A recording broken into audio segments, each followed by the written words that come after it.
Well, I'm glad you're all here. Pastor Bill Gray and Mike Reese are here. Go ahead and stand right off the bat. Let's welcome them.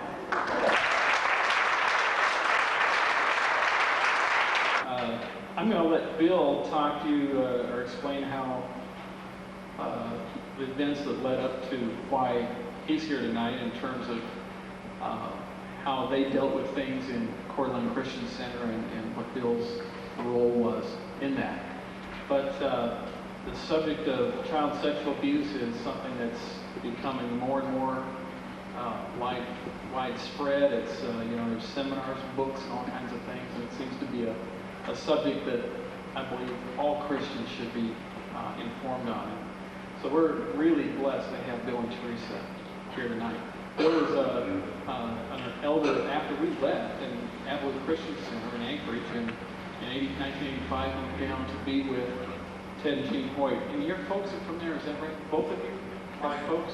It's your folks that are from that area? And Teresa's, yeah.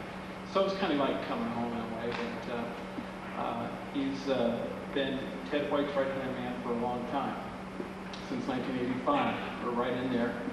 And they have two children, Stephen, who's age 12, and Jenna, 14. And Bill's just a regular guy, and I appreciate that. So I want you to receive him tonight. He's got no ulterior motives or anything like that. He's a man of God. He's well known of us, and just receive from him. Don't spend time checking him out to see if you should believe everything he's saying.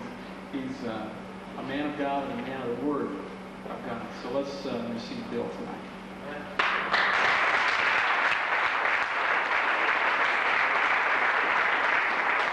I really appreciate the opportunity to come and speak to you on a subject that is not the kind of subject that a lot of people would look forward to hearing, but as a pastor and as a counselor, it's one that has impacted my life significantly. And anyone who's been in the ministry very long, or if you've been involved in counseling in any way, you'll know what I'm talking about. Tonight, we're going to be focusing on the concept of preventing and dealing with child abuse. And I'm not going to be able to have the time or really even the context for addressing the results of child abuse in adults. I really can't address those issues tonight. And so in your notes, I'm going to really stick fairly close to our notes. I will make some additional comments. And just so that you won't fall asleep on me, I have some fill-ins there. But also they tend to be key words that I really want to drive home. So could you make sure everybody... Yeah, does everybody have the handout? There's some up front here that need some handouts. So if you can just keep your hand up, I'll just keep talking as you receive those. But I want to just warn all of us, if in a room this size, there are bound to be people here who were abused as children in some way or another. Not necessarily sexual abuse, but perhaps emotional, physical, or through neglect. And so as I begin to talk about these issues, it may really stir some very strong emotions in your life. And I want to ask you to do something before God. And I want to ask you that if this stirs up some old memories or touches some emotional things in you, be sure and talk to someone. Okay, will you do that? Talk to your spouse, talk to your parents, talk to your elder, talk to your pastor, but talk to someone, because there is hope. That even though we're talking about some very sensitive material here, and it really brings up some painful memories, I really want to exalt the fact that God is here, and He really is our healer. So I want to really reassure us tonight that there is help and hope available for us. First off, for the victims, the child, and for the family. In Psalm 34:18 it says, "The Lord is close to the brokenhearted, and He saves those who are crushed in spirit." And I've dealt with people's lives who have been crushed in the spirit by abuse. Very, very painful wounds. And yet in Psalm 147:3 it says, "He heals the brokenhearted, and He binds up their wounds." We have a merciful God, and He's very, very much involved in our lives. and He wants to touch us. And so even tonight, as we begin, I have been in prayer regarding this time, and one of my heart's desires is that even though we will not be addressing those issues of adults who have suffered abuse as children, that God's here. He knows it. He'll touch your life tonight. Okay, and also there's help and hope for the offender. In 1 Corinthians chapter 6, verse 9 through 11, it says, "Do you not know that the wicked will not inherit the kingdom of God? Do not be deceived, neither the sexually immoral, nor idolaters, nor adulterers, nor male prostitutes, nor homosexual offenders, nor thieves, nor the greedy, nor drunkards, nor slanderers, nor swindlers will inherit the kingdom of God." And that is what some of you were. Paul was talking to some people there at Corinth that were these things. And yet he addressed them as brethren.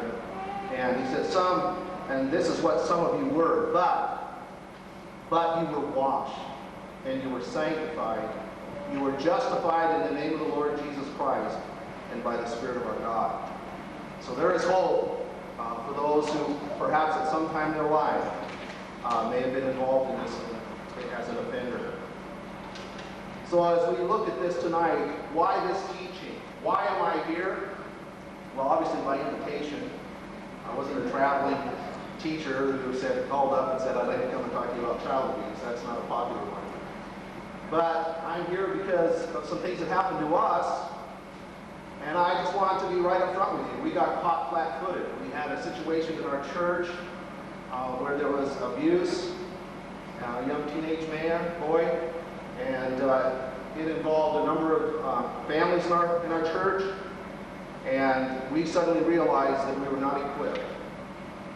We did not know how to really relate to this and to relate to the families and the children of the abuse.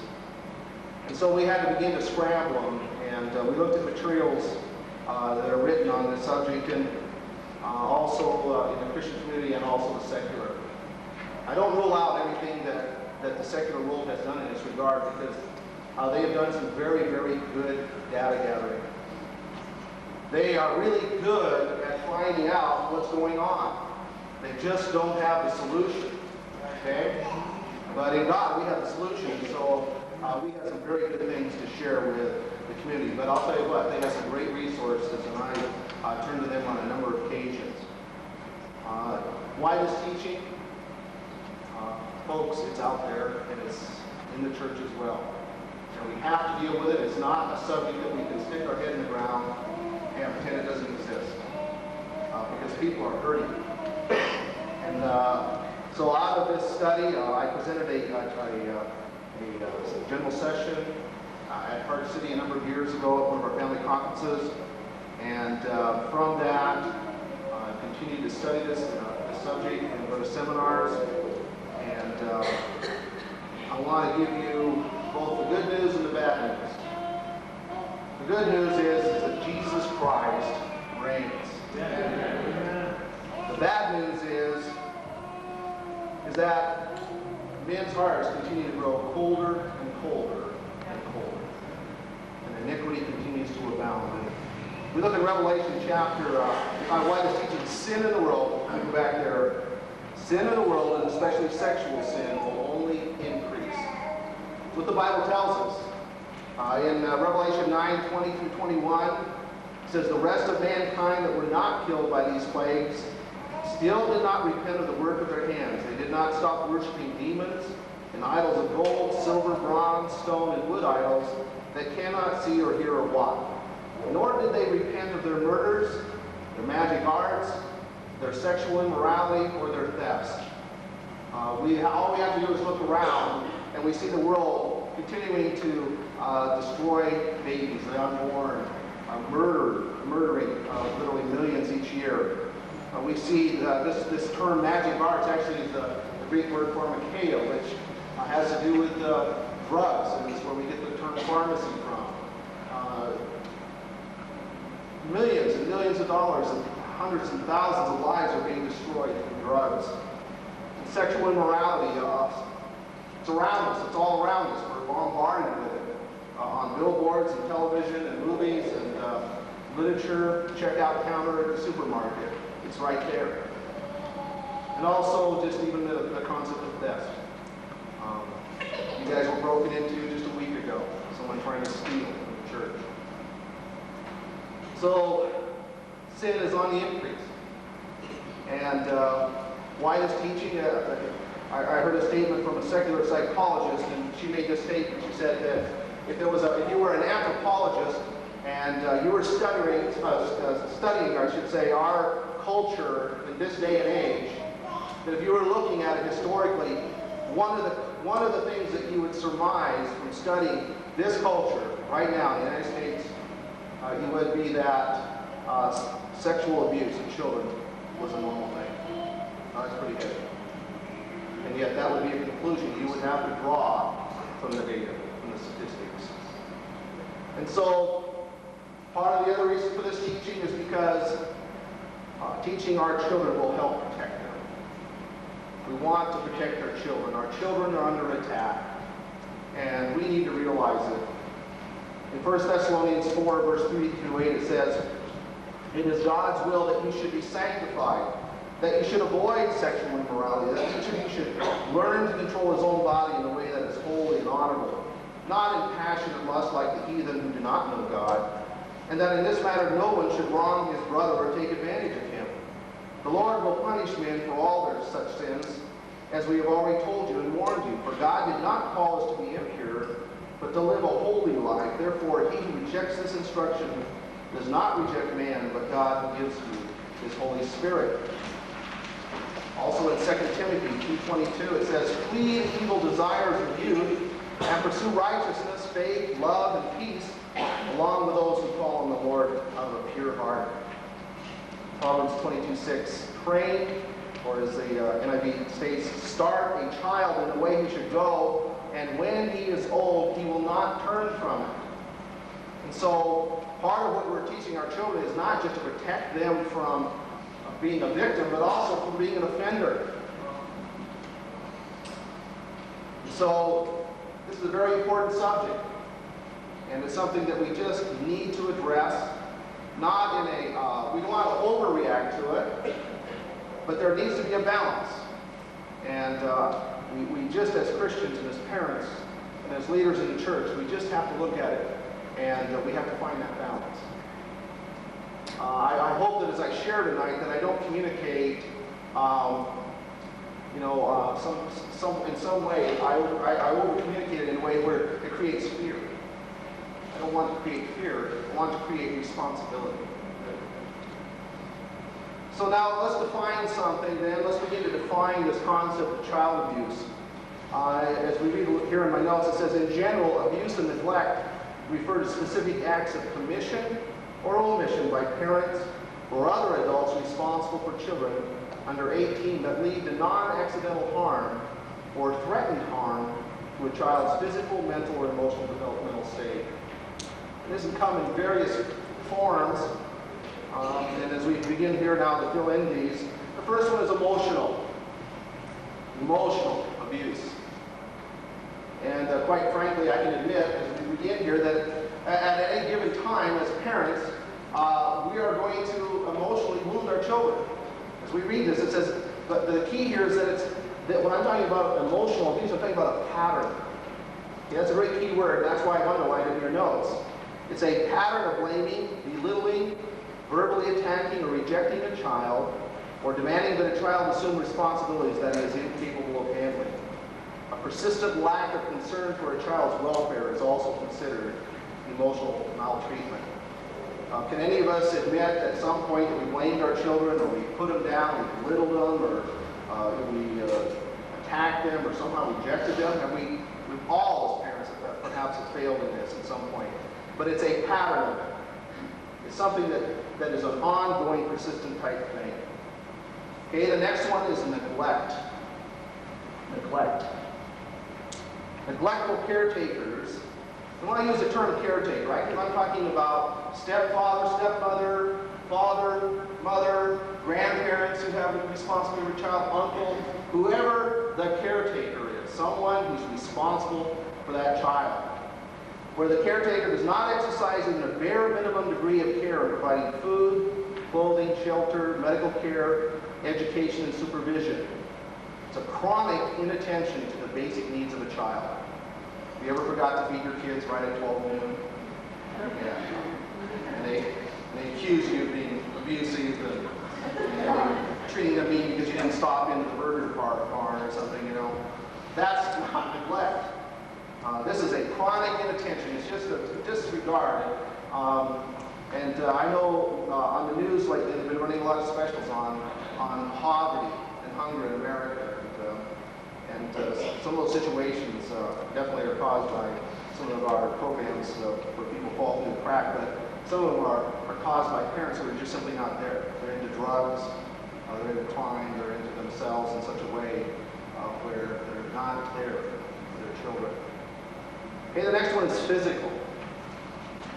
Non-accidental, underline, non-accidental physical injuries or acts that create a substantial risk of serious injury that are inflicted or allowed to be inflicted by a child's caretaker are categorized as physical abuse. In a lot of states, and I don't know what the state laws are in Montana, but in a lot of states, they consider this to be a mark or bruise that lasts more than 48 hours. And also if it's anywhere else besides on the buttocks, then you may find yourself in the possibility of being accused of physical abuse in this regard. Okay, the next one is sexual abuse. And this list is in order of increasing seriousness. Now, how did we establish that? Through studies, in looking at the kind of sexual abuse a person was involved in, there tends to be a degree of trauma in that person's life. And they've been able to kind of look at this and assign some relative values to it. And so, beginning with sexual talk, including obscene phone calls. This is actually very frequent. And it seems to strike at any time. And so far, our children have not had one of these, but certainly my wife and I have had these kinds of harassing phone calls. Showing pornography, exhibitionism, indecent exposure, voyeurism, peeking in doors and windows, sneaking around, looking at people's bedrooms at night through the window. Primal scene, causing a child to, exposing them or causing them to witness sexual relations. Fondling, coercive exhibitionism or touching, forcing the child to watch or touch. Oral sex, non-violent intercourse, incest, sexual relationships between blood relatives. And actually, I would modify that nowadays. And I think most of the people involved now that are saying that it's what is blood relationship in regard to incest? Does it transcend where it's an adoptive parent or someone who's a foster parent or something like that? If the child identifies with that person who the abuser has significant caretaking responsibilities in that life and they are relating to them in that regard, it's incest in most people's minds now. Violent, forcible sexual offenses. And that's about 6% of it. 6% is violent, forcible sexual offenses. So what does that mean? That means that what? 94% are not forced, violent kinds of acts. And we'll look at why that's an important thing to remember. And then finally, child pornography and prostitution. Now, you're looking at that list, you might think, well, man, wouldn't violent, forcible sexual offense, wouldn't rape traumatize a person more than child pornography and prostitution? And the answer to that is that looking at this situation, child pornography and prostitution draws that victim into a lifestyle that is much more degrading, much more harmful to that person can be. A person can get over rape. If you get sucked into the whole child pornography and prostitution, it's pretty addictive. Okay, moving on, I want to make sure that I address what child abuse is not. It is not biblical corporal punishment, spanking. That is not child abuse. Proverbs 13:24 says, "He who spares the rod hates his son, but he who loves him is careful to discipline him." And so corporal punishment is not child abuse, but it's interesting how much pressure there is in our country right now to pass laws that forbid corporal punishment, not just in the school systems, but in our homes. And I don't know what it's like in Montana, but I know in Idaho there is a real move on to ban corporal punishment. And so there is a real move against that. And these people who are pushing for it, in a sense, have good intentions because they've seen the results of people who did not biblically spank their children. They have seen the results. And so it's hard for them to be able to make that kind of distinction. So is child abuse a new thing in our society? It's not. Historically, we can look at the Genesis story here in chapter 19, verse 4 through 8, speaking of Lot and Sodom. It says, "Before they had gone to bed, all the men from every part of the city of Sodom, both young and old, surrounded the house, and they called to Lot, 'Where are the men who came to you tonight? Bring them out to us so that we can have sex with them.' Lot went outside to meet them, and he shut the door behind him and said, 'No, my friends, don't do this wicked thing.'" Now, this is the most amazing thing to me as a father, that Lot, who later on is referred to as a man of righteousness, a preacher of righteousness, that here was this man who said then, "Look, I have 2 daughters who have never slept with a man. Let me bring them out to you, and you can do what you like with them." To me, that's mind-boggling. That a man, that he was actually in a place there where he was willing to do that. He says, let me bring them out to you. You can do with them what you like with them, but don't do anything to these men, for they have come under the protection of my roof. Later on, we know that Lot slept with them, and his daughters and the offspring of them became enemies down the road of Israel. A real mess out of that whole sad situation there. So it's not something new. And as we look at the statistics, I want to say that if any statistics that are out there are almost they're old the minute they're done. And the current statistics that I address here in my notes are actually from 1986.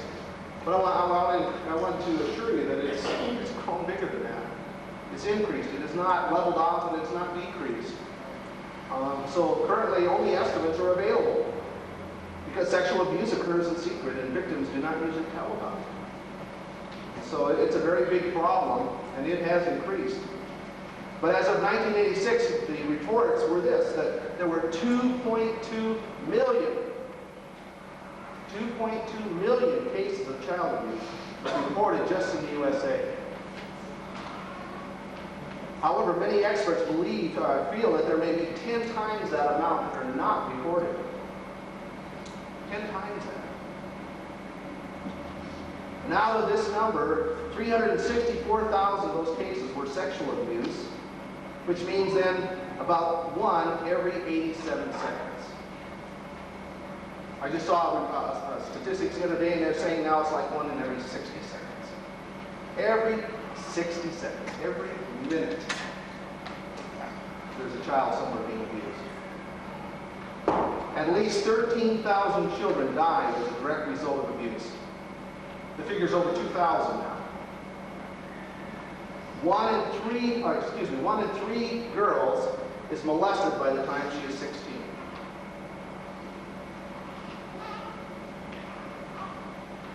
One in 3 by the time she's 16. It's pretty heavy, isn't it? Most researchers now believe that boys are at equal risk, and the latest study that I read said they're looking at about 1 in 4 by the time they're 16. 1 in 4. Incest occurs in 1 out of 10 families. 1 out of 10.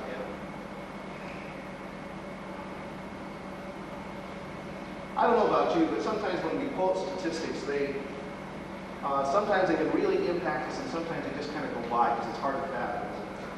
It's kind of hard to relate to. Sometimes I know for myself, I try to bring it home. How many people live on my block? How many neighbors do I have? How many kids are in our street? What does that mean then, as far as these numbers? Part of this is because there is a move on of blatant promotion of child abuse. Some of the groups are listed here. Rene Guyon Society openly lobbies for their civil right to choose to engage with sex with minors. Their motto, sex by 8 or it's too late.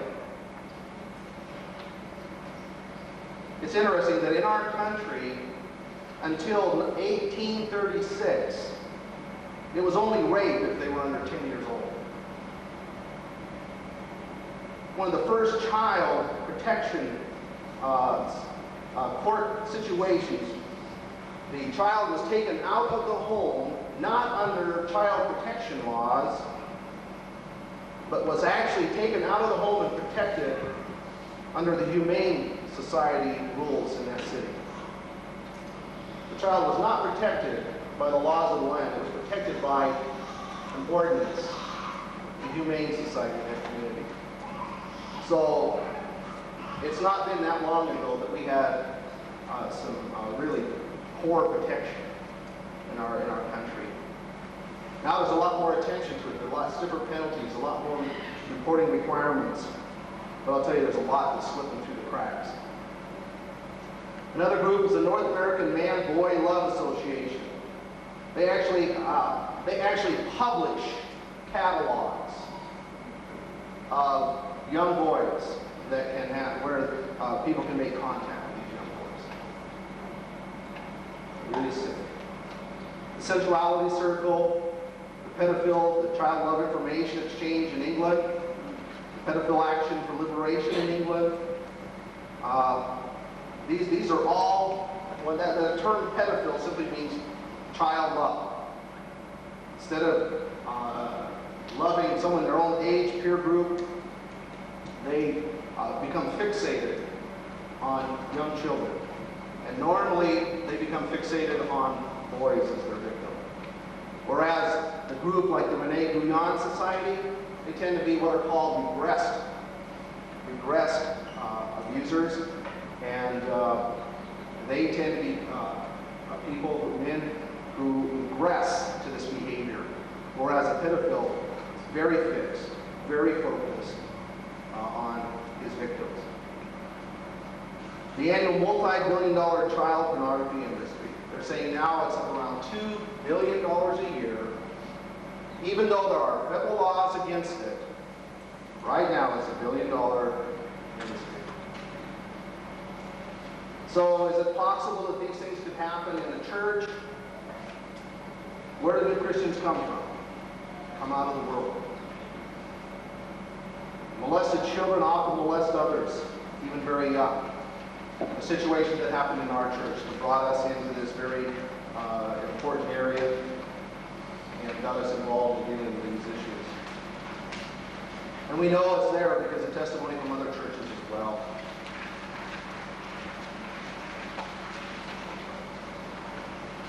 So what I'm asking, and I'm hoping will take place tonight, is that we can really become informed. You know, we'll only act if we're motivated to do so by recognizing the threat.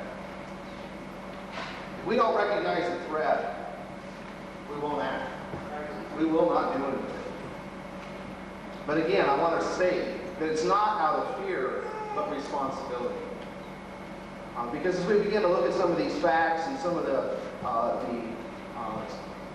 things about the abuser and things, the temptation may be for you to begin to think, oh boy, I think my child is displaying some of those symptoms, or I think Fred's an abuser, or whatever. Don't get caught up in that. What my whole hope and heart for this night is that you'll become more responsible in thinking this through. And there are some issues that we need to have some standards. We need to have some strategy. Because I'll tell you what, the fixated and even the regressed abuser, they're very fixed. They have a goal in mind. And I'll tell you what, the data shows that they are very patient. And they will wait a long time. And and they'll spend hours and hours to get what they want. And they will work on your kids to get them. It may take them a year, but they'll do it. That's the bad news. The bad news is that they are very persistent and they are very focused.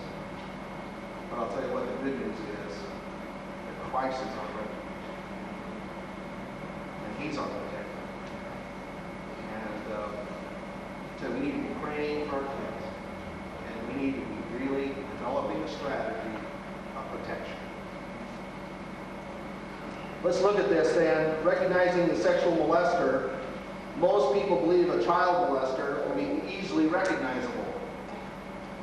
And I have to admit that I was somewhat, I had a sense of that before the things that happened in our church and in my life that I had to deal with in these issues. I somewhat felt the same way. That how could someone perpetrate that kind of sin? How could they be normal? How could they look normal? They obviously must be, bearded and a wine bottle in one pocket and dressed in a trench coat or something. Folks, that's not true. And I'll tell you, this is not true. They are not easily recognizable. And especially for the regressed offender. We can't look at it like somehow we're gonna know whether or not that softball coach is somebody we got to look out for, or that dentist is an okay dentist, or they're cops, they're pastors, they're doctors, they're the nice guy down the block. Time and time again, the testimony of the neighbors is, it can't be. He's a great guy. Man, the kids all love him. Man, he's been involved in boys club for years. And that's the neighbors and family are often the first ones to go to the person's defense and say, it couldn't be. It just couldn't be. And the awful truth is that, yeah, it was. They did. So let's look at some facts. And I don't want to spend too much time on them, but first off, sexual molesters come from all walks of life. And this is one that I really want to drive home. In 65 to 85% of the cases are known and trusted by their victims. See, it isn't going to be enough to just tell your kids, now look, now when you go to the park, you stick together, kids, and don't talk to strangers. Don't get off by yourself. That's all true. We want our kids to act that way. We don't want them just to go to the park and just talk to anybody and get in people's cars and ride off. That's true. But if we just look at the statistics and the evidence, that's not where the greatest danger lies. It lies 65 to 85% of the time with people they know and trust. Most molesters are not diagnosed as mentally ill or deficient. They're not. And yet there is a move on right now, obviously, somehow we've got to be able to deal with the abuser, and there is pressure on right now to somehow class them somehow as being genetically or circumstantially, or they were trained by their environment, somehow they're just acting out what happened to them. Because the fact of the matter is, most molesters were molested as kids themselves. It's a sad thing. But I'll tell you what, God says someone who drinks too much is not an alcoholic. He's a drunkard. And so we can't come up with some new medical term for child abusers. We can't make it somehow some sickness, some illness, something they can't control. It's sin. It's just sin. It's grievous sin. Because I know what God says about it. He says that it's better to have a millstone around your neck and throw it into the ocean than to cause one of these little ones to stumble. Going on, it says, they most often appear to be nice, friendly, normal people. Why? It's part of the way they get to your kids. 50% of the incidents occur in the victims' or offenders' homes. That's another big number. Log that one away. Hear what I'm saying? 50% of the time, the incident occurs in the family's home or the offender's home. This is someone they know. This is someone they trust. It's Mr. Wilson. You know who Mr. Wilson is?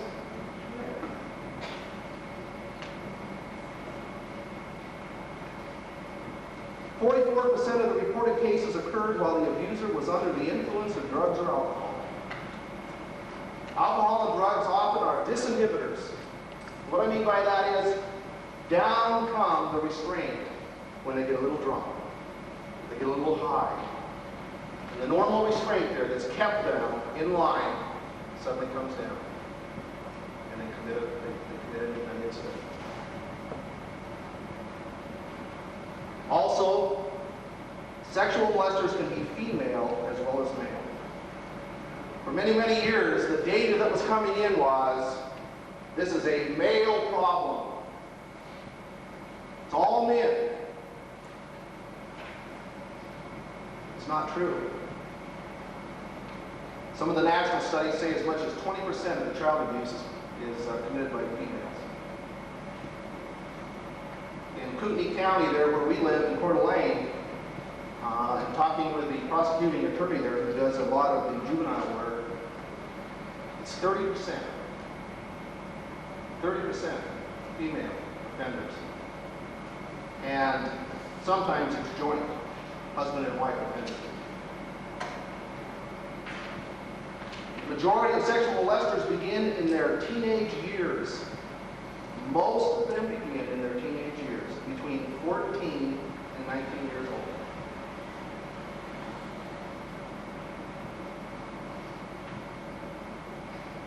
Another astounding percentage, 30% of sexual assault cases involve teenage boys with younger children of both sexes.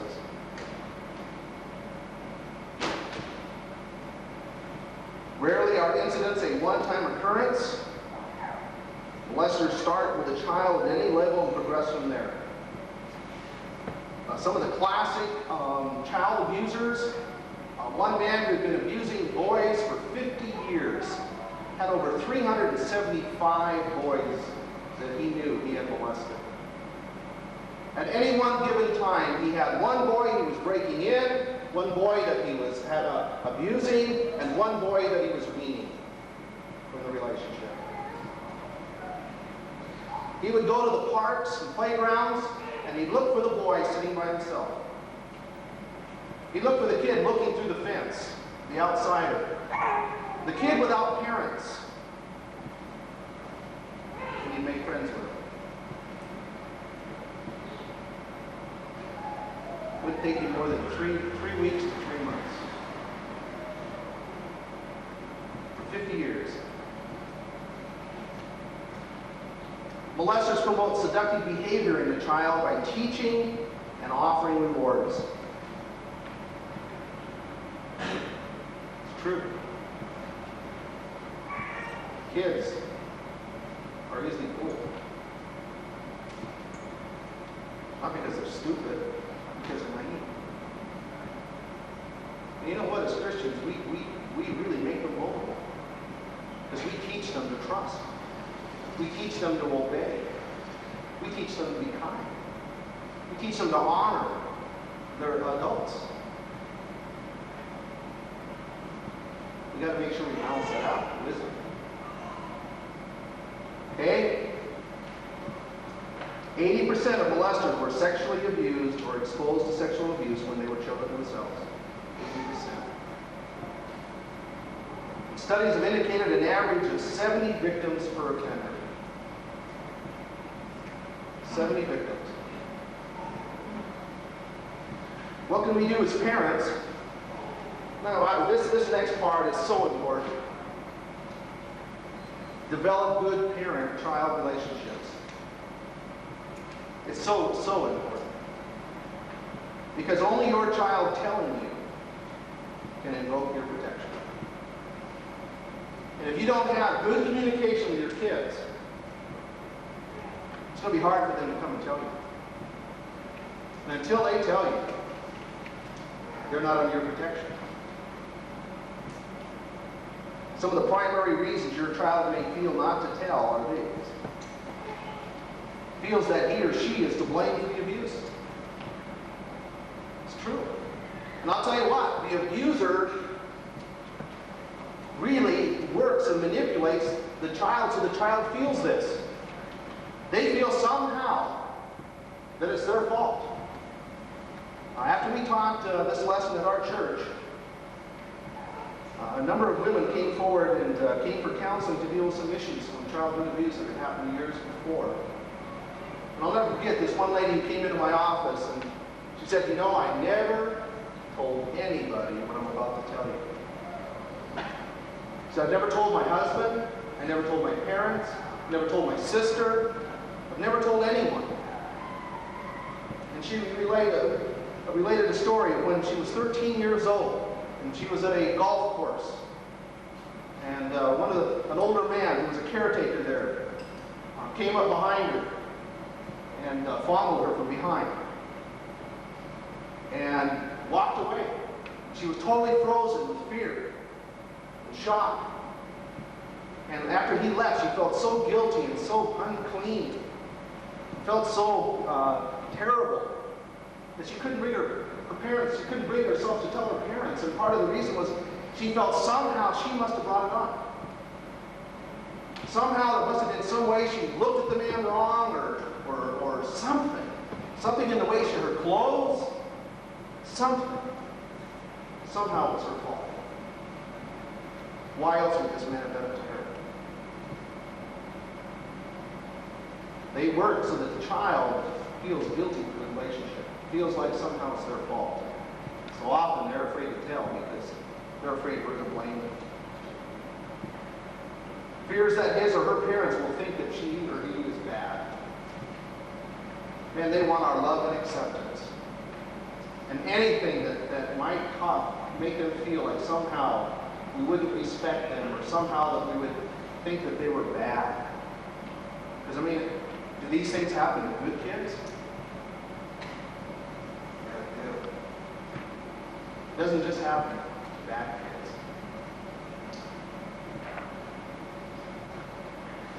Does not want to cause trouble for the offender.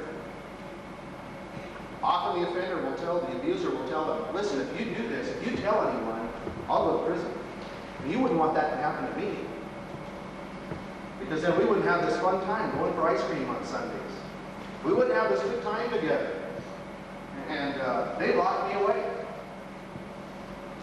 So often the child feels like they can't do it. They don't want to cause trouble for the abuser. Other reasons why the child may not want to tell. Often they're physically, financially, or emotionally dependent upon the abuser. What the abuser does is he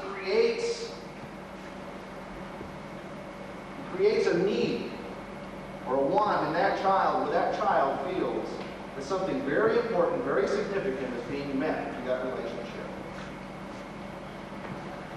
Sometimes it's just, hey, if dad goes to jail, we're going to be out on the street. There won't be any money. But often the even more powerful is the emotional side of it. It's interesting how many times the abused child, after the thing is discovered and prosecution begins and the offender is in jail or whatever, you would think that that child would not want to see that person. You know what they want to do? One of the first things? When I see them? Because they have a relationship.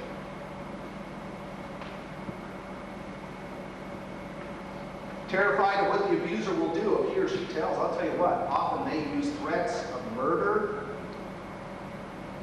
either killing the child or killing the parents. You tell, I'll kill your mom. You love your mom?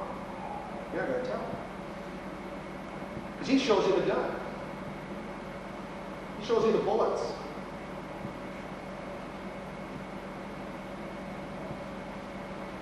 Often they fear of not being believed. That's a scary one for them. And sometimes, you know what they try to do? Kids will try to tell their parents in subtle ways. And if the parent doesn't pick up on it, Often what happens is the kid won't say anything more. The fear of not being believed. And actually there's a move on right now, a defense move, to help acquit offenders, where they're saying that there's so much of this on television and magazines and things now, and so much teaching and training and everything else that kids are confused and they're making up stories now, they're lying.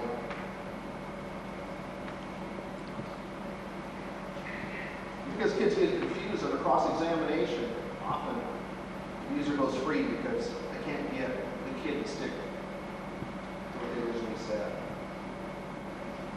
Traumatic victimization can cause a mind block. I've counseled with women who have had this happen. Entire years, months, incidents, totally lost. But what's so sad about it is they don't just lose memory of the bad, but to wipe it out, they've got to forget everything else that went with it, the good.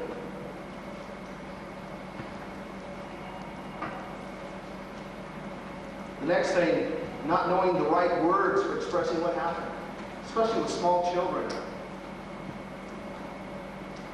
Often they're at a loss for words. Sometimes all they know is potty words and things that they picked up from other kids. And it's hard for them to really communicate what took place. Fear of the family breaking up in the case of a family member being a molester. That's a big one. And they love that person, even though that person is taking advantage of them, using them and using them. And often it's because they were doing something wrong at the time. One of the ways abusers, offenders manipulate kids into participating is that they get them doing something that the kid knows and that the molester knows would get them in trouble with their parent. You want to silence the kid and assure that they're not going to talk? Well, yeah, I know your mom says you're not supposed to have ice cream, but man, isn't ice cream good? Come on, we'll just have an ice cream cone. You don't have to tell your mom. It doesn't. Now, let's go and work it on and say, I feel guilty about that. This other event is associated with it. So they be quiet, remain silent. And as parents, one of the most important things that we can communicate to our kids is that no matter what they were doing, no matter what's going wrong, or if they've done something wrong, that they can come and find help in us. That we're there for them. That no matter what they were doing, they can come and tell us, talk to us. And once again, I really wanted to just tell you that if you're out there, and again, if this is touching some real hurt in the past, things in your life that this is touching, I want you to know I really care. I really know in a lot of ways where this is at for you. I know it's hard. I appreciate you being here. I really do. Okay, we're going to get into the next subject, teaching your children why they need to learn to protect themselves. I'll qualify that later, because I'll tell you what, it's not up to a 4-year-old to protect themselves. But in Hosea 4:6, it says, "My people are destroyed from lack of knowledge." Going back to what I said earlier, we make our children vulnerable as Christians in the sense of us teaching them to really obey and trust and be kind to adults. And so we need to find the balance. But we got to be careful in that, and I'll elaborate on that more a little bit later. How? Clearly, with language appropriate for their age. For their age. And to do it sensitively. We don't want to frighten our children. And we've got to be careful with that. Here's a news article from a News Digest. It says from our paper there in Coeur d'Alene. They're talking about sex abuse training to end. This is out of Berkeley, California. It says programs aimed at helping California's preschool children resist sexual abuse are ineffective and should be phased out, a federally funded study said. Said the programs are beyond the understanding of such young children, and they may frighten them away from normal affection and unjustly make them responsible for the behavior of others, researchers said Tuesday. The central idea of training children bears rethinking, said Neil Gilbert, professor of social welfare at the University of California, Berkeley. We should not make 4-year-olds responsible for defending themselves, said Gilbert, who conducted the 2-year study. It says programs that try to train preschool children to recognize and resist sexual abuse reach 42,000 youngsters throughout the state. The study of 118 preschoolers in 7 counties found that attempts to teach very young children the difference between good touch and bad touch may confuse them. And I would have to say, I would have to agree with that to some extent. We've got to be careful. When at that age, protect. Protect them. And as they get older, they get more independent, they begin being out there in the community and in situations where you're not going to be there, yeah, there's a time for teaching. But even then, we bear the ultimate responsibility as the parents of those children.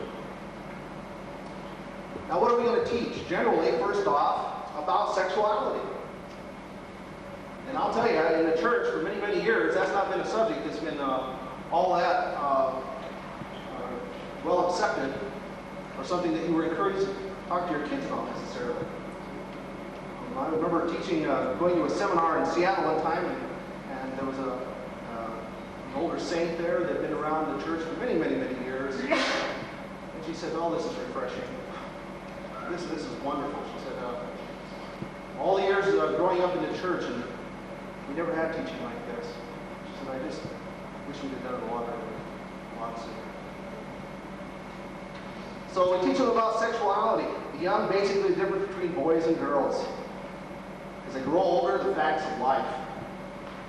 The good hugs and bad hugs again. We gotta be careful with that.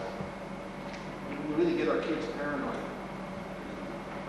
Explaining dangers.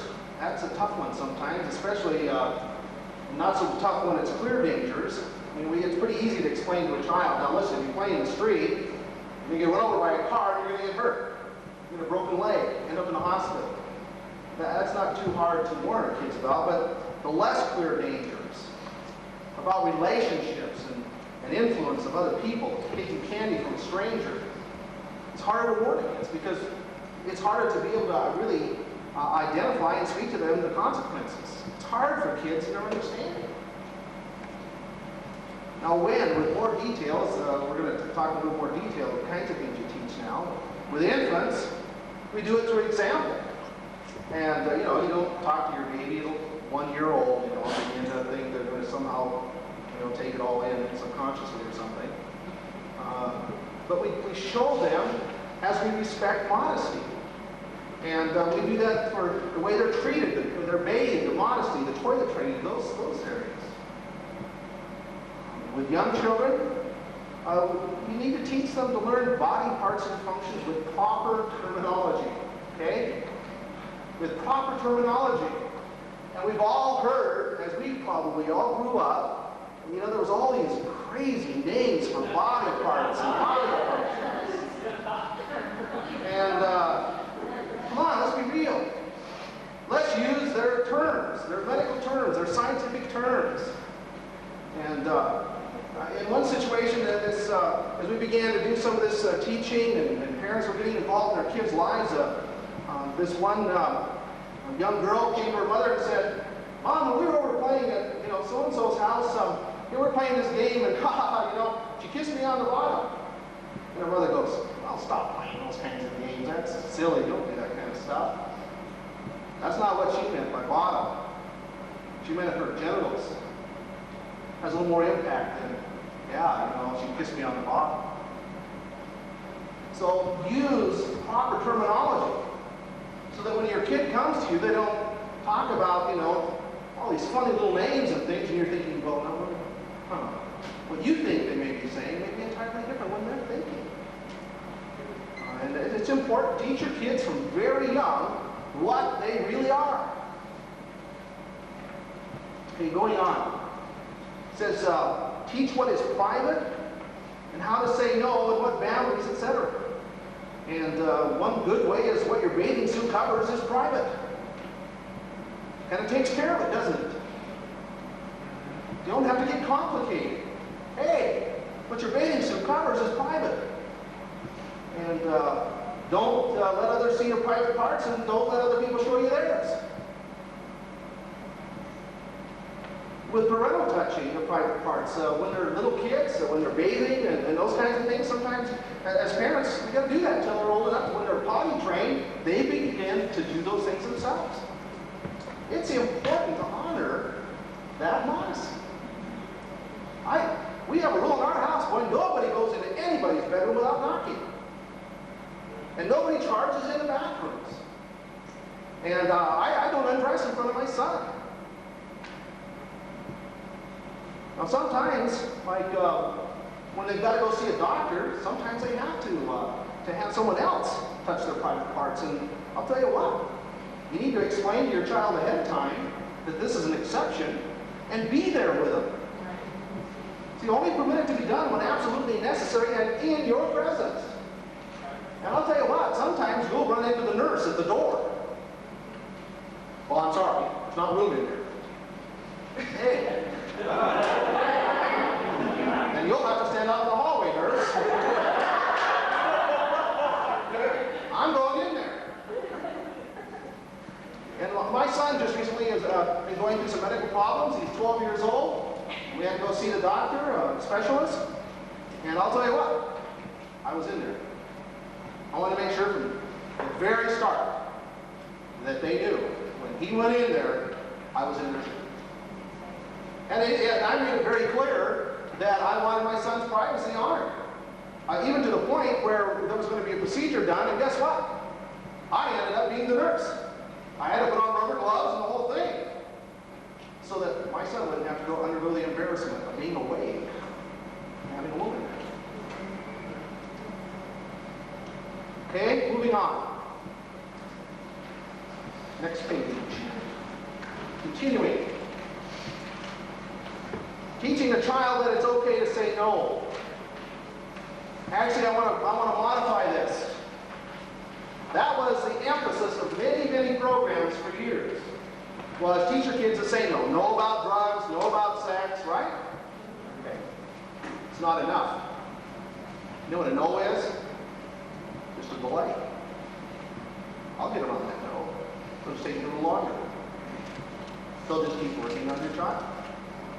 But I'll tell you what, if your child says, if you keep doing that, I'm going to go tell my dad. Tell your kids to say, I'm going to go tell. And that stops them. Because they operate in what? Secrecy. They don't want anybody to find them out. So when your kid says, hey, don't do that, I'm going to tell if you do. I'm going to go tell my dad right now. They're gone. I was talking to Jeff Smith about this, and Jeff Smith's one of our, he's with us in our church, one of our elders, and he's a pastor down in Ocean Beach in San Diego, rough part of town. And their church services were in a community center, and all kinds of weird people walked right by their front yard where the kids played. And twice they had situations where somebody tried to reach in and grab their kid, one of the kids, out of that yard. And immediately those kids started yelling. And that guy was gone like that. I'll tell. Not just say no. But teaching them to say no goes against our teaching them to respect adults. Goes against our teaching them to obey authority. And it goes against our teaching them to be kind. We teach them that. It makes them vulnerable. So we've got to make sure we back them up. Teach your children about potentially dangerous situations. How to act. Now that may seem pretty obvious. I'll tell you what. Talk to your kids about flirting. Talk to your kids about being too friendly. we don't want to make our kids a bunch of, reckless and withdrawn. But I'll tell you what, I got to be careful. Because they can communicate something, it's not even there. They can draw someone in, appeal to them. How to dress? Modestly.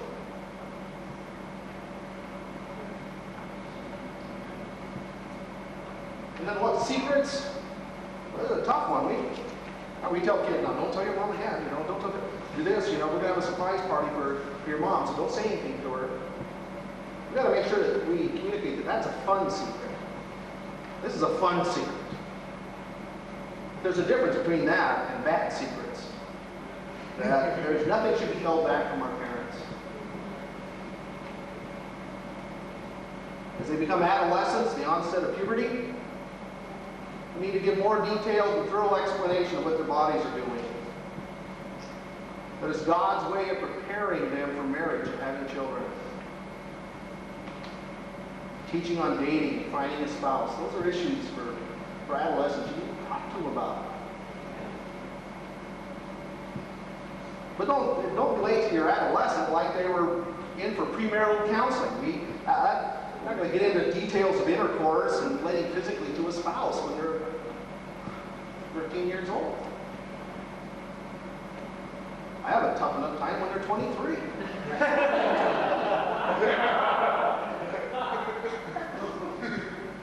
So I like authors who write books. Little Brooke, got any questions, come back and talk to me.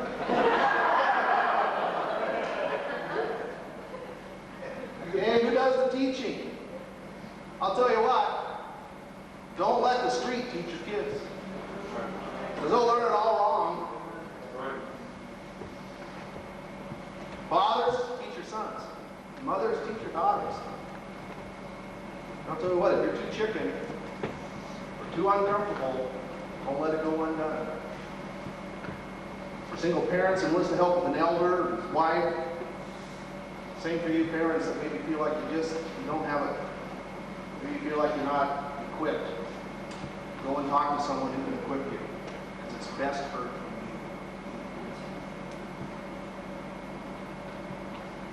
You need to always answer the questions. And their questions do not necessarily mean they are involved, just curious. They're curious about their bodies. They want to know what's going on. What is this all about? But don't go beyond what they ask. It's like the story of the little girl that comes to her mother and says, "Mommy, where did I come from?" And the mother says, "Well, you were this egg in my ovaries, and you came down, the fallopian tube, and then you were here in the uterus, and you attached yourself, She said, "No, what city was I born in?"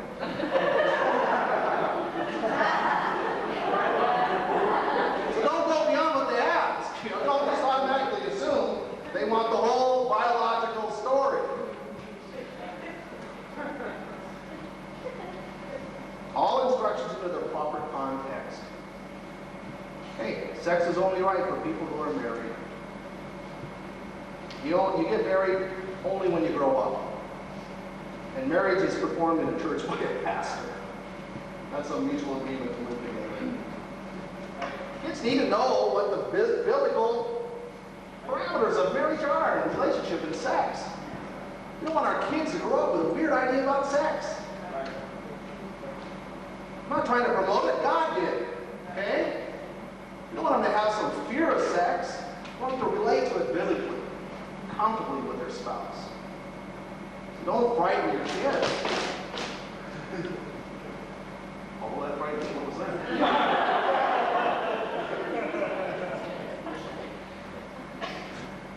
And here we go into protect your children. Boy, this is so important, folks. In California, where they did all this training and teaching in the schools, they had a news crew. I think it was 60 Minutes or one of those crews went in on a follow-up to see how effective the training was. And what they did is they tried to manipulate and con these kids into getting into a car. The average time was 4 minutes. 4 minutes. That's all it took for them to talk. These kids who had been trained to say no into a car. Why? as kids, relate emotionally. Your dad was just hurt in a car accident down here. Your mom sent me to get you. Kid's going to go, no, I'm not done shopping. I'm a policeman. Come with me. Your parents want me to bring you to them. Kids are ruled by the heart. They're foolish.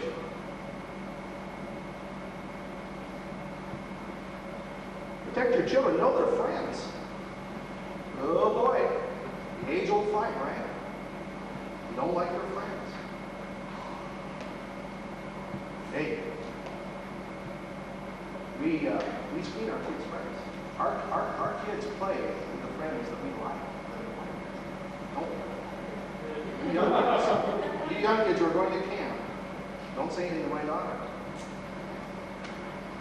Yeah. We're not trying to be unreasonable. We're trying to protect. We love them. Know their activities. Tell you what, if you got kids that spend a lot of time at the mall, a lot of people prowl the mall. One of the areas that they love to hit is the video arcade area. So know their activities, what they're doing.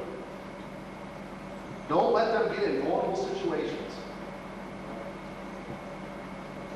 Never leave a child alone in one part of a store while you shop in another.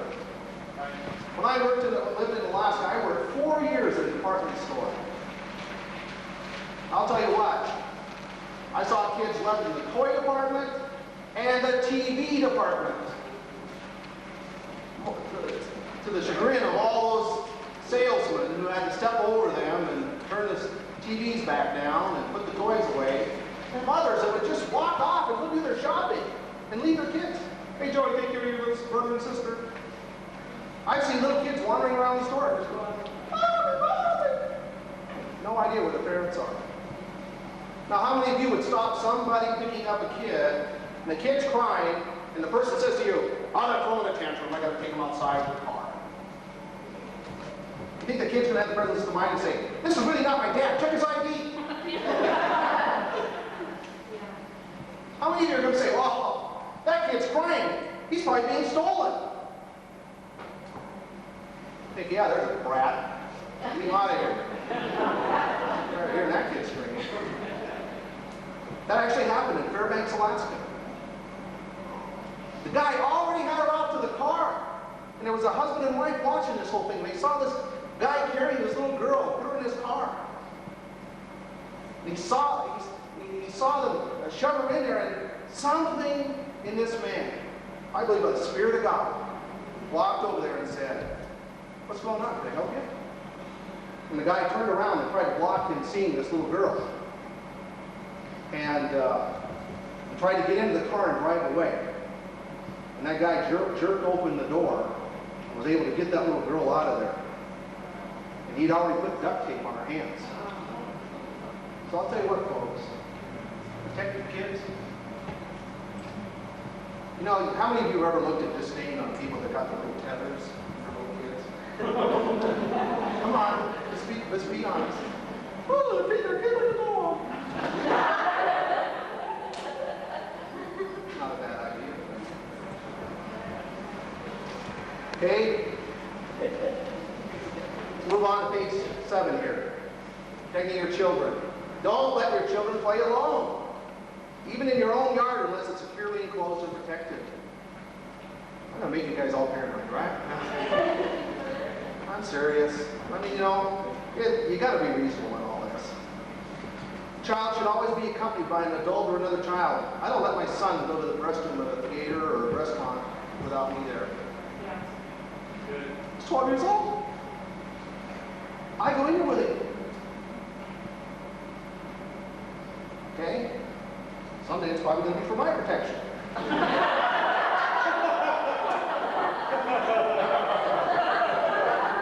So, you know, it's a spare, you know. I'll take care of him now, he'll take care of me later. Stay with children during doctor visits. Amen then. I do it. Know your babysitters. Know your babysitters. And I'm not being prejudiced here. hearing saying boy babysitters probably should not be used. Some of you may be using boy babysitters, and maybe your son is a boy babysitter. I base it on the fact that 30% of sexual assault cases involve teenage boys. Don't put them in that kind of situation. Teach your children how to handle phone calls when you're not at home. One of the ladies in our church, one day she's at home and the phone rings, and one of her young daughters picked up the phone, and the mother was just kind of working around the house and stuff, and she saw her, she couldn't hear a two-way conversation. Her daughter was just there with the phone. And the man was talking to her terribly obscene words. And she was so shocked. She was paralyzed. She was just there with the phone over here. Just finally, her mother turned and saw her face and said, "What's going on?" And went over there and grabbed the phone and listened, and instantly knew what was going on. Teach your kids to hang up. Don't listen. Here's one. Why stay overnight? Ooh, I'll tell you what, we need to think about that. Now I'll say it, my kids do stay overnight sometimes. They do. But I think I need to challenge myself. Why? Now they're staying overnight at our house tonight because we had somebody come in and stay at our house. But sometimes when we're out of town or whatever, yeah, they stay at someone's home. That's legit. Not just anybody's home. Unsafe relatives. Here's one you'll have to bite the bullet on. Why don't you ever let the kids come and stay with us? You're going, oh God, help.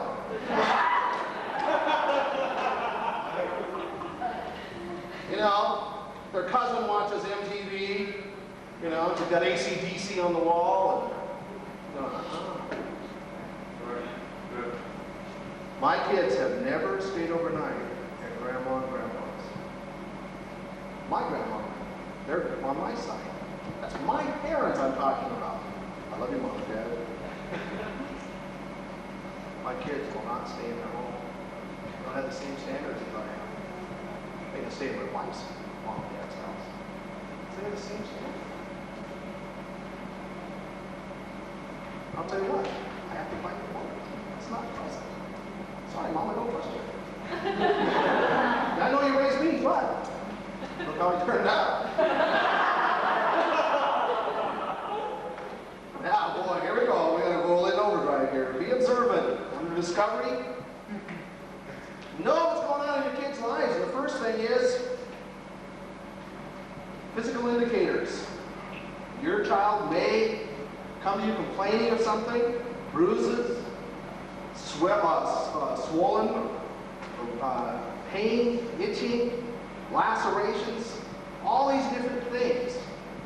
Don't just dismiss them as, oh yeah, they got a kidney infection. Be a little more thorough than that. Especially in combination with the behavior indicators. These are the physical things, but there could be other causes. Kids can fall down, be injured in athletic events. All kinds of things can happen here. Don't just say, oh, here's this. Boy, my kids, all right, tell me what happened. Okay? Don't become a radical detective here. The behavior indicators in combination with these physical things, and you need to be, finding out what's going on. Under behavior indicators, abrupt behavior changes.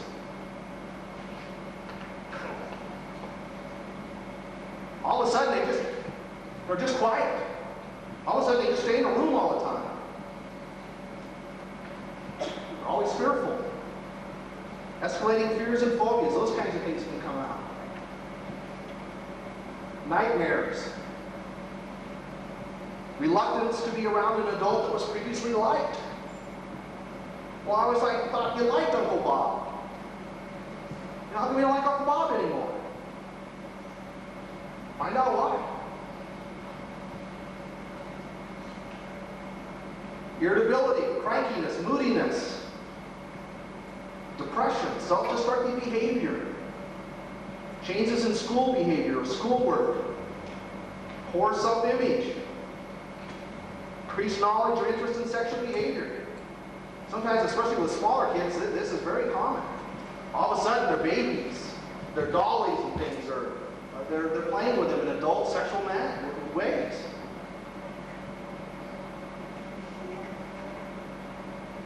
Inappropriate expressions of affection, such as promiscuity or seductive behavior. Inappropriate expressions of affection. Open sexual behavior, masturbation. This happens a lot in small children, especially. Withdrawal or extreme acting out. Extreme outbursts of anger, hostility, or aggression. Pseudo-mature behavior. All of a sudden, it's a little mama. This person is suddenly transformed into an adult. They're more mature than they really are.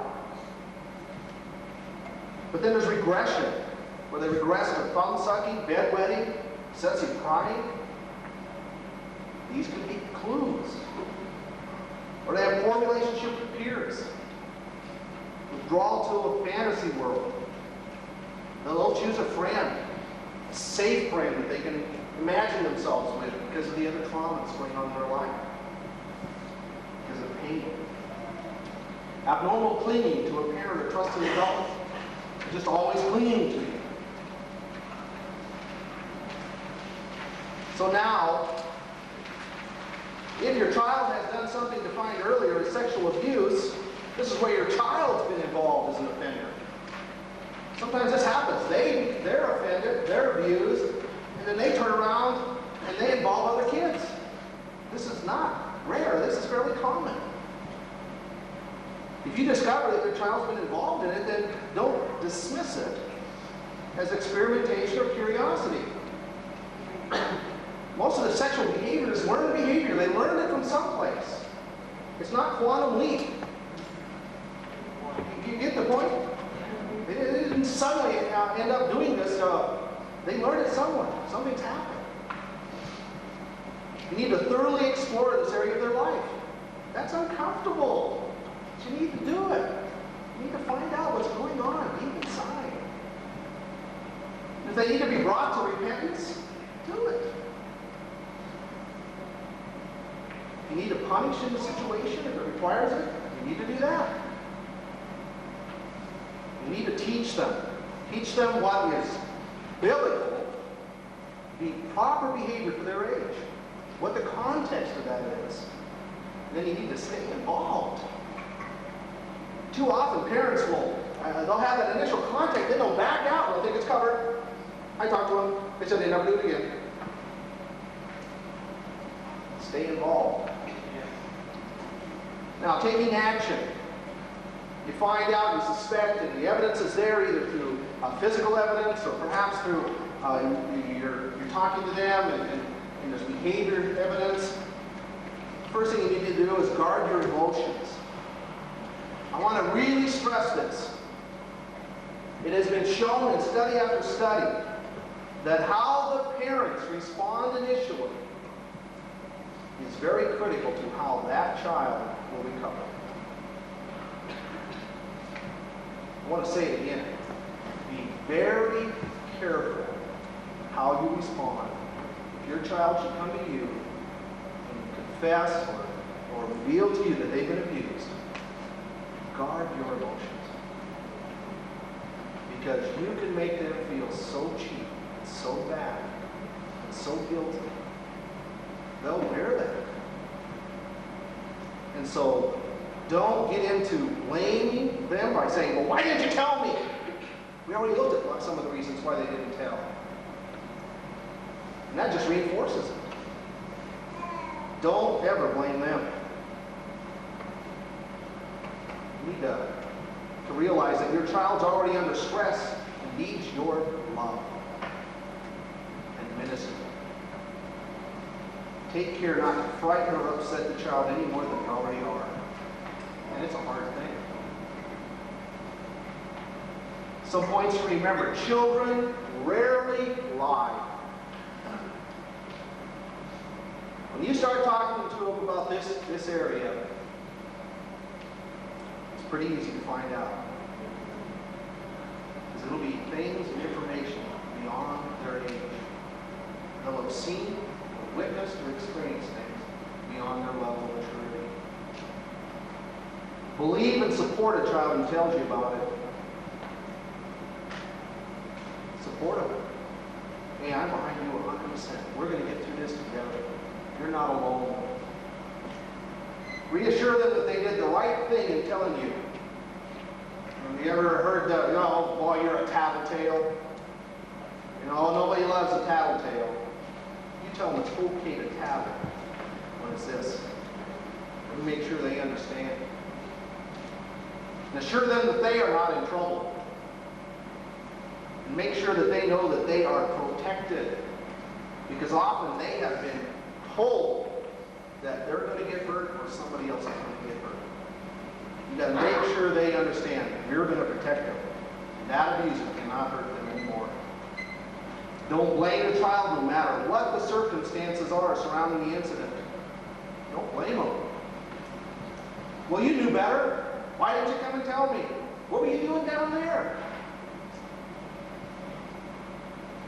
And understand that an uncomplaining child doesn't mean the child is consenting. They've been manipulated. They've been confused. They've been lied to. They've been tricked. So just because your kid has been involved in being abused for 6 months to a year, that doesn't mean the kid was participating with consent. You need the facts before you can reach conclusions and minister effectively. The adult offender is always blamed.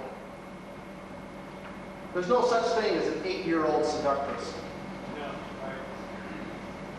If there's any kind of sensual, sexual kind of behavior, it's because they've been taught and trained and rewarded to act that way. The adult is responsible. So thoroughly gather information. You need to enlist the aid of someone trained in this area early on. Don't muddle through it, folks. How the initial revelation is handled, how the initial exposure is handled is very critical to their healing. Don't muddle through it. Oh, we can handle this. There's no need talking to anybody about this. Go to your pastor. Go to your elder. Get this thing. Get some help. And you'll need it. You'll need help. It's a heavy thing for a parent.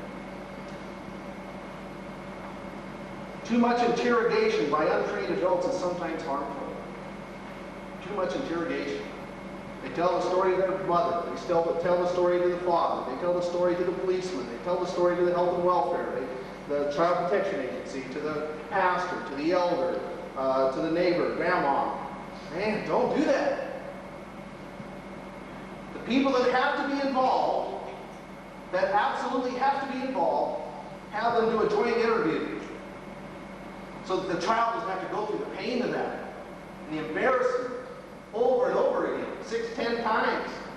Because they may have to go to court and share it there as well. Don't put them through that kind of pain. Get involved and make sure that doesn't happen. But listen very carefully what your child says and how your child says it. And really pick up on clues. And understand that the information they share with you is going to come as a progressive revelation. What do I mean by that? They're not going to tell you everything up front. A lot of times it will come in bits and pieces. You know why? They want to find out if you're really, really going to stick with them. Well, I'll share this. And the whole time they're watching mom and dad's face. And if there's any kind of like, oh, that kid's going to go, oh, I just crossed the line. And you got to do it very matter-of-factly or thoroughly. You got to guard your emotions. And they'll give it to you in bits and pieces. Can I really trust you with this?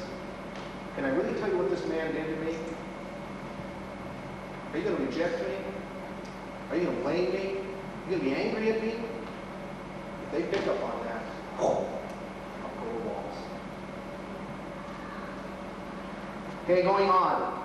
Have your family doctor, if he is trained in this kind of examination, give your child a thorough physical examination. Now this next one, this is a toughie, and I want to really make sure that this is done with a lot of counsel, and that is, if appropriate, confront the offender. Don't ever involve the child in that confrontation. Don't ever put them in that situation, because that offender can give them a look that tells them, remember when I told you I could kill you? That kid doesn't know any different. To them, that's reality. If I tell, I die. Mom dies. So don't involve the child. Your child's safety should first be ensured. Make sure there's no way that offender can have contact with your child. Over the phone, over the fence, in any way. And you should have someone with you, your spouse, your pastor, someone. And again, this has got to be the counsel. This is not a Matthew 18 situation, folks. This isn't where you go to the offender and say, hey, you've offended me by abusing my child. But remember, don't be surprised if the person's going to deny it. It's typical. This whole thing is clothed in denial, both in the abused person and in the abuser. And again, these are nice people. And they'll deny it. Because who wants to admit they're in trouble? Almost without doubt, I've talked to detectives and they've said 80% of them, or 100% of them will deny the abuse. But it's interesting, as the case progresses, 80% of them finally admit before trial that they have in fact. Okay, reporting the incident to the appropriate authorities. I just saw something recently about Montana in a report that we get, and I don't know if this has actually been passed, but there was a House Bill 391 which would add clergy to the list of those professions required to report child abuse to the state. I don't know, Steve, if that was passed or not, but it was before the House, and you might want to check on that House Bill 391. In Idaho, the only ones who have privileged confidentiality in the state of Idaho are attorneys. If someone admits to me, or I become aware of child abuse, I have a reasonable belief, I have 48 hours to report it, or I can go to jail. Now, what do I think about that? It can get real messy. Families, especially where there's been incest, or where the abuser was a member of the family. This is required by very strict laws in almost all states, but it has other good benefits. And here I want to list those. It says it helps assure the child that he or she is not at fault. It's very important to the child to be able to see that, understand it. It's another way of saying, you're okay. It wasn't your fault. And it protects other children from being molested. I'm aware of one situation where the person was with a relative when the abuse became known, and rather than confronting the child at that time, they let this child continue to go on vacation and be with family members, and rather than bringing the person home and confronting it and dealing with it, this person abused again on that trip. It's heavy duty. And then often it's the only incentive for the offender to get help. We're talking about really committed denial. And it's only when all those things are stripped away, they have no other choice, that where the offenders often will get help. I have never had one offender on his own come to me and ask for help. Think about that. Never had anybody come to me and say, hey, listen, I've got a problem. I've been abusing my kids. have been abusing children. Not one. So the denial process is very strong. So in summary, we're right at 9 o'clock here. When all is said and done, the best prevention is protection. Understand there's a difference. You can try to prevent it, but the statistics out there is that offender wants your kid, they'll patiently pursue and pursue and pursue. But we can protect our kids. And I believe with the help of God, it's possible. Don't rely on the training you've given them to keep them safe. Don't rely on that. Oh, I talked to them about that. They know better. Don't rely on that. Because it's not their job, but it's our job. So I'd just like, as we close here, if we really believe we're in the last days, and we know that the enemy is stepping up his attack, one way to destroy families, one way to really tear you apart is to attack your children. And I'd like us tonight to just go ahead and stand, and I'd like maybe 2 or 3 of you just to call out. Let's pray. Let's ask God for wisdom. Let's ask God for protection of our children and for healing of those who have already suffered abuse. Would you do that with me? Let's just go ahead and stand.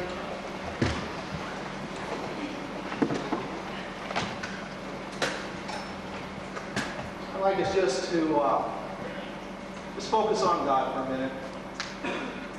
Because I'll tell you folks, we need God's help. The enemy's out to seek who he can destroy. He's always attacked our children. When Moses came, he sought to destroy Moses. When Jesus came, he sought to destroy Jesus and the children. And now as we approach the second coming, I believe he's attacking our children again. He doesn't want to see the church come into perfection. He doesn't want to see God's glory shown forth. So let's go ahead and do that now. I'll lead off, and I'd like some others to join with me. Father, tonight I thank you for these people who came, have heard some difficult things. I pray, God, they not see this as a burden, not see this as something they have to fear, but something that you've equipped them to do. And that, God, that you'll give them the grace and that you'll be their ever-present help. God, that you're there. God, that you care for our children. You watch over them, you and send your angels. So, Lord, tonight I pray for this group of people, Lord. I pray for the children. Put a hedge around them, God.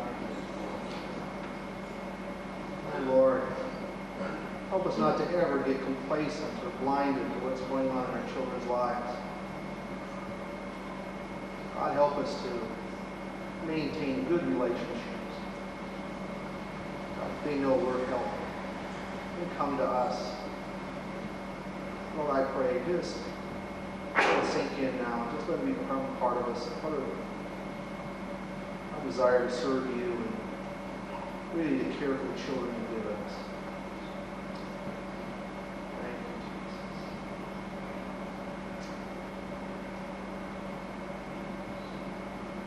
Lord, I pray for each parent here that we wouldn't be given fear and panic, paranoia as a result of the study of God. We would be responsible. We wouldn't lose sight of our trust in you. Ultimately, you're our protector, you're our shield. God, I just pray you'd just guard our hearts from inordinate fear and panic. Deal with our kids and everyday situations. Lord, that our kids would key off the peace that rules and reigns in our hearts as we relate properly to you, Lord. We do ask for your help. We seek to protect our kids, Lord. We pray for your protection in Jesus' name.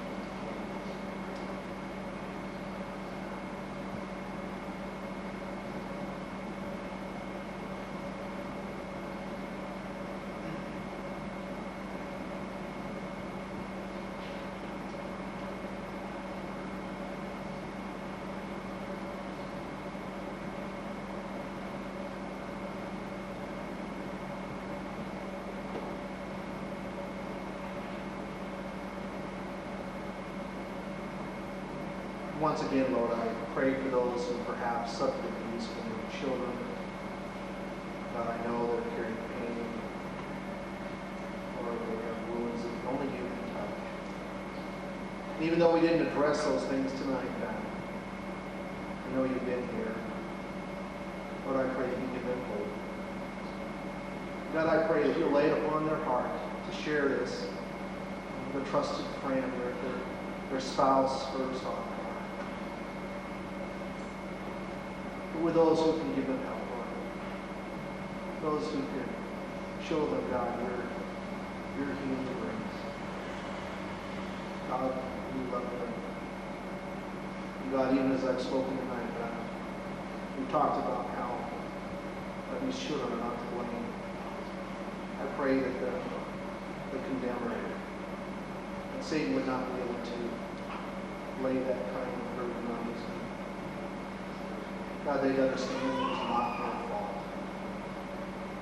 And that God, they can't be held accountable for something where they were manipulated, where they were threatened, where they were used by someone they trusted. God, I pray that touch, heal your people tonight. In Jesus' name. Amen. And I was hoping I'd be done in time to have some question and answer, but I know I want to just release you at the moment here at 10 after, whatever it is. But I'm up here, and if some of you have more, some specific questions or whatever, please feel free.